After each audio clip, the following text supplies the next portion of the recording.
जो दिखता है वह है नहीं और जो है वह दिखता नहीं। पूरी सृष्टि का संचालन परमात्मा करते हैं, वह दिखाई नहीं देता। शरीर तो एक मोबाइल की तरह है। जिस प्रकार मोबाइल की कनेक्टिविटी सैटेलाइट से होती है, उसी प्रकार हर जीव की कनेक्टिविटी उस परमात्मा से ही होती है। सबसे बड़ी बात तो यह है कि आप अपने आप को भूल गए।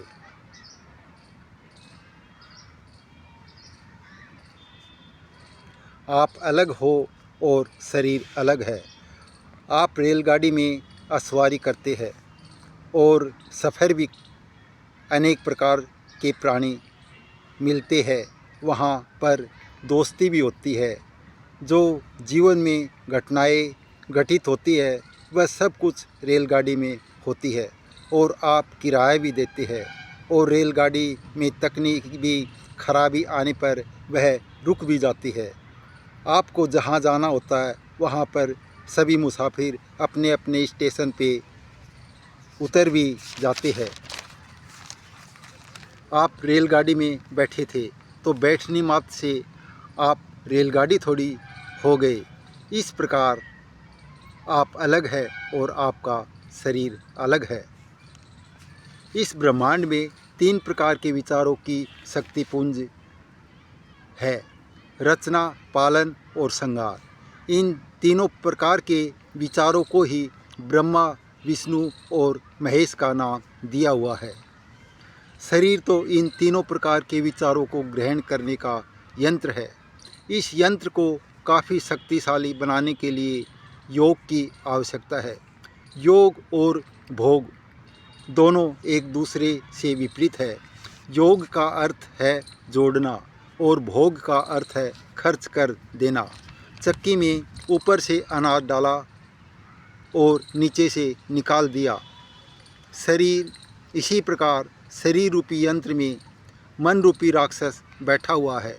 मन की पहुँच सिर्फ काम, क्रोध, मद, लोभ, मोह और अहंकार तक ही सीमित है। मन उस परमात्म तत्व का बोध कराने में विघ्न उत्पन्न करता रहता है। इसलिए मन को तो किसी न किसी काम में लगाए रखना चाहिए।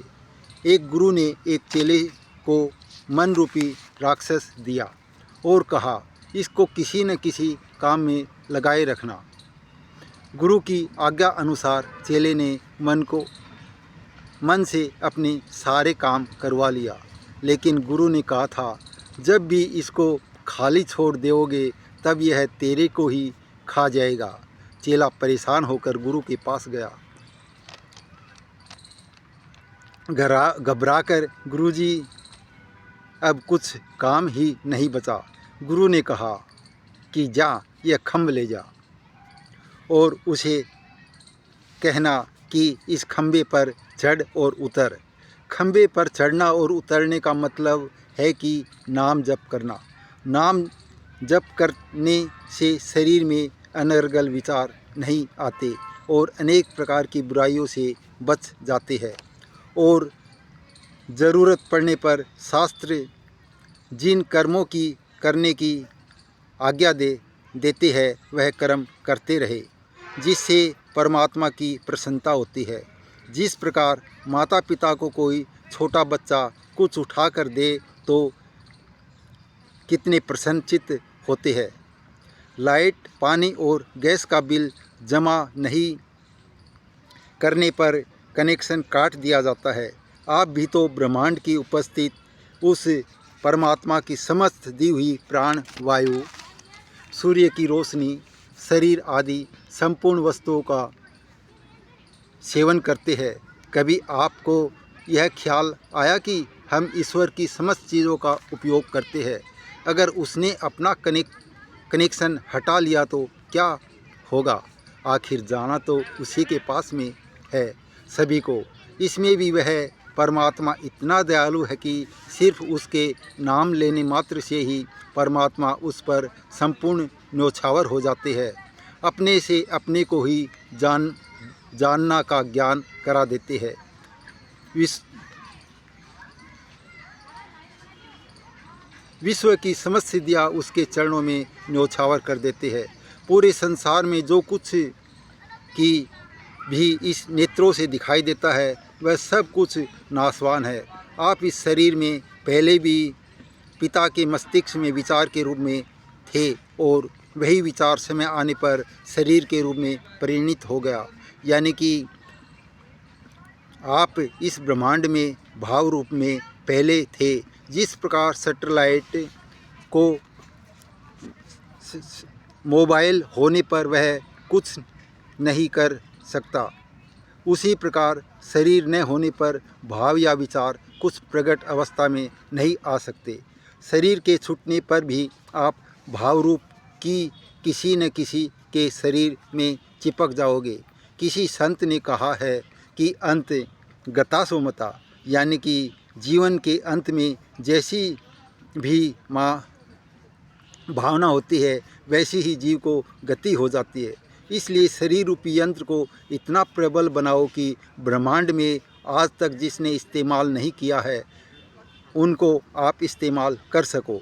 इन उच्च स्तर के विचारों को ही सिद्धियों का नाम दिया गया है। यह सब कुछ जानना नाम जप ध्यान योग आदि से ही संभव है। जय श्री राम, जय हनुमान। यह शरीर तो 5 तत्वों से बना हुआ है। अग्नि, वायु, पृथ्वी, आकाश, जल, और इन 5 तत्वों की पुष्टता के लिए ही भोजन किया जाता है। शरीर में कोई भी तत्व की कमी आने पर शरीर रोगी हो जाता है और यह 5 तत्व ही अपना अपना काम करते रहते हैं।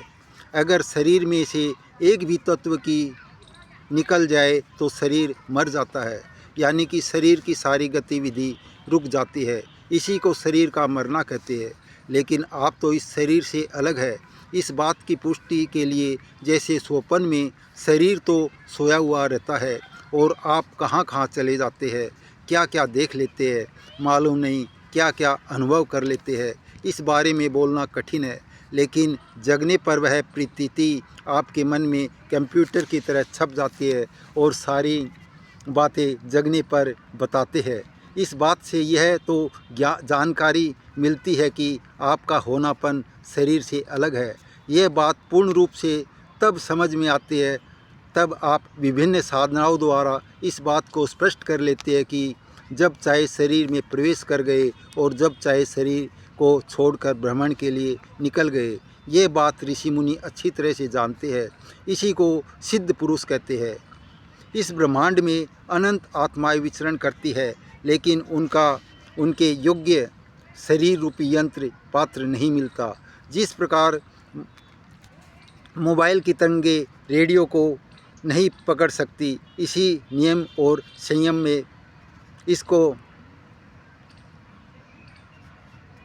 इसलिए नियम और संयम के में रहकर अपने शरीर रूपी यंत्र को इतना पुष्ट बनाए कि ब्रह्मांड में घूमते हुए सभी प्रकार की अच्छी भावनाओं को कनेक्टिविटी हो सके। यह सब अनेक प्रकार की सिद्धियाँ धारणा ध्यान और समाधि से ही संभव है। जो अंदर है वही बाहर है और वो ही सृष्टि के कण कण में विराजमान है। ऐसा कहते तो सभी है, लेकिन यह बात अनुभव में तभी आती है तब शरीर को आप इसके योग्य बनाए।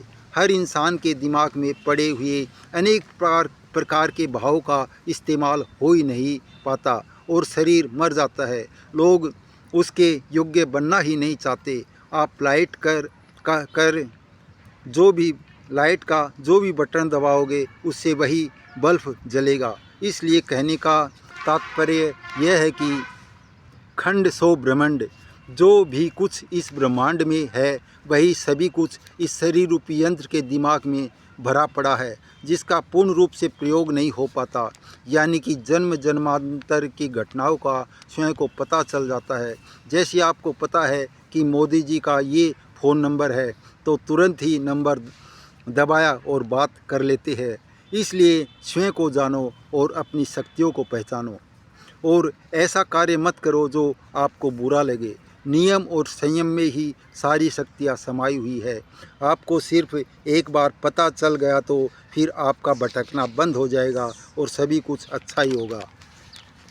यह शरीर भारत का नागरिक होने की वजह से मैं स्वयं मोदी जी एवं समस्त राज्य कार्य में करने वालों को यह संदेश देना चाहूँगा कि इस देश में नियम और संयम, धारणा, ध्यान और समाधि की अनिवार्य विषय के रूप में प्रचलित करें। जय श्री राम, जय हनुमान। समस्त उदाहरणों से यह बात की पुष्टि होती है कि आप अलग है और शरीर अलग है। आप पहले भी भाव रूप में ही थे। भगवान कृष्ण की अपनी गीता के उपदेश में कहा है कि आपको अग्नि जला नहीं सकती, अस्त्र काट नहीं सकते, पानी गला नहीं सकता।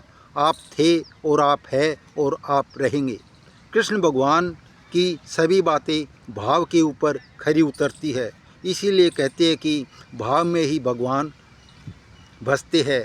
ऋषि मुनियों ने भी विभिन्न तप योग द्वारा भाव में ही उच्च स्थिति प्राप्त करते हैं। इसलिए पूरा संसार भाव रूप में ही है और यही भाव की पवित्रता का इतना महत्व है कि आपके पास जो भी व्यक्ति आएगा उसका दुख दर्द स्वतः ही ठीक हो जाएगा। शेर, बकरी, हिरण आदि हिंसक जीव भी अपनी हिंसावृत्ति छोड़कर एक साथ रहने का निश्चय कर लेते हैं। इसलिए संत रूपी मुनियों ने भी भाव को ही पवित्र रखने का जोर दिया है। यह तब आपके ऊपर है, यह सब आपके ऊपर है, क्योंकि आप ही भाव रूप ही है। इस रूप का अनुभव विभिन्न प्रकार की साधनाओं, तपस्या से स्वयं की जानकारी में आता है। परमात्मा की शरीर से कनेक्टिविटी हट जाने पर शरीर को 1 मिनट भी घर में नहीं रखा जाता और कहते हैं कि वो तो मर गया। इसका मतलब है आप अलग है और शरीर अलग है। जय श्री राम, जय हनुमान।